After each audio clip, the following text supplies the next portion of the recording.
नमस्कार, साधना न्यूज देख रहे हैं आप। मैं हूं आपके साथ अरुणिमा। खास पेशकश लेते हैं छत्तीसगढ़ से। छत्तीसगढ़ में आगामी विधानसभा चुनाव को लेकर तमाम राजनीतिक पार्टियां अपनी अपनी रणनीति तैयार कर रही हैं। जहां अब सियासी समीकरण को लेकर भी दोनों ही मुख्य पार्टियां अपनी रणनीति तैयार कर रही हैं। जहां अब प्रदेश में जातिगत समीकरण के आधार पर रणनीतियां बनने लगी हैं। छत्तीसगढ़ में इन दिनों केंद्रीय स्तर के नेताओं का दौरा हो रहा है। भाजपा और कांग्रेस दोनों ही दल के नेता छत्तीसगढ़ में आकर अलग अलग वर्गों के विकास की बात करते नजर आ रहे हैं। एक ओर जहां कांग्रेस महिलाओं, किसानों, मजदूरों को साधते हुए एजेंडा बना रही है, तो वहीं दूसरी ओर भाजपा के नेता कभी ओबीसी, कभी अल्पसंख्यक और आदिवासियों की बात करते नजर आ रहे हैं। छत्तीसगढ़ के जगदलपुर में आयोजित जनसभा को जब आज प्रधानमंत्री नरेंद्र मोदी संबोधित करने पहुंचे, तो इस दौरान उन्होंने अल्पसंख्यकों को लेकर महत्वपूर्ण बात कही। इसके पूर्व पीएम जब बिलासपुर दौरे में थे, उन्होंने ओबीसी वर्ग पर खास फोकस किया था।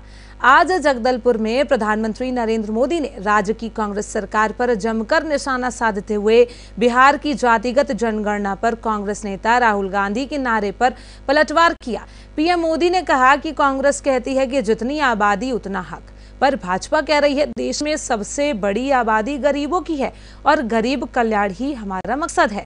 पीएम मोदी ने पूर्व प्रधानमंत्री मनमोहन सिंह की बातों को याद करते हुए कहा कि वो कहते थे कि देश के संसाधनों पर पहला अधिकार अल्पसंख्यकों का है, उसमें भी मुसलमान का है। लेकिन अब कांग्रेस कह रही है कि आबादी तय करेगी कि देश के संसाधनों पर पहला अधिकार किसका होगा। कांग्रेस स्पष्ट करे, क्या वो अल्पसंख्यकों को हटाना चाहती है? तो क्या सबसे बड़ी आबादी वाले हिंदुओं को आगे आना चाहिए और सभी अधिकार लेने चाहिए? प्रधानमंत्री के दौरे पर कांग्रेस ने जमकर पलटवार किया।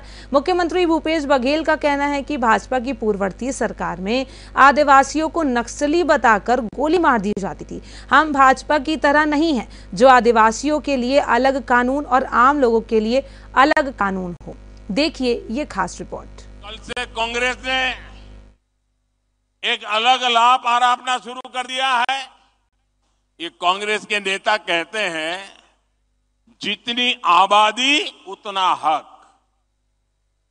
मैं कहता हूं इस देश में अगर सबसे बड़ी कोई आबादी है तो वो आबादी गरीब है, और इसलिए मेरे लिए गरीब ही सबसे बड़ी आबादी है और गरीब का कल्याण यही मेरा मकसद है।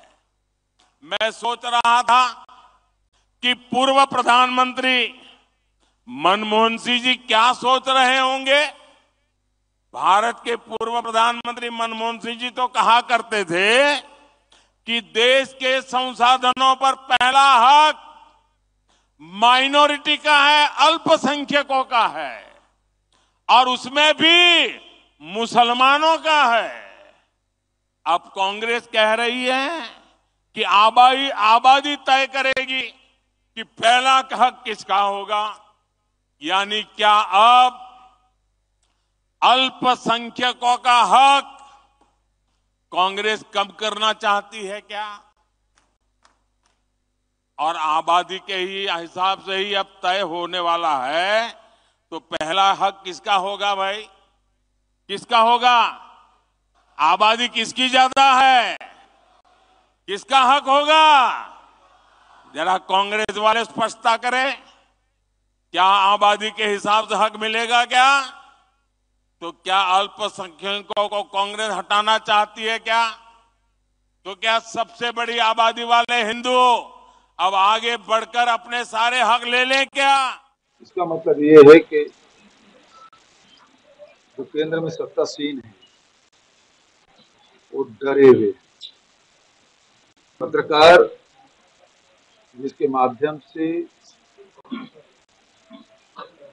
समाज को सूचनाएं मिलती है, जानकारी मिलती है, खबरें मिलती है, यदि उसे डराया जाएगा, उसे धमकाया जाएगा, तो इसका मतलब ये है कि लोकतंत्र खतरे में है। 30 से अधिक जगह छापे डाले गए और वो पत्रकार जो निष्पक्ष हैं, वो पत्रकार जो शासन से सवाल करते हैं, उनको यदि गिरफ्तार किया गया है, इसकी तो मैं निंदा करता हूँ। पहली बात तो ये। दूसरी बात ये है कि इतना डर नहीं होना चाहिए जो सत्ता में बैठे हुए लोग। ये सरकार निश्चित रूप से अब पतन की ओर चल पड़ा है, वो खुद स्वीकार करते हैं। मैं तो समझता हूँ प्रधानमंत्री जी आए और पूरा 72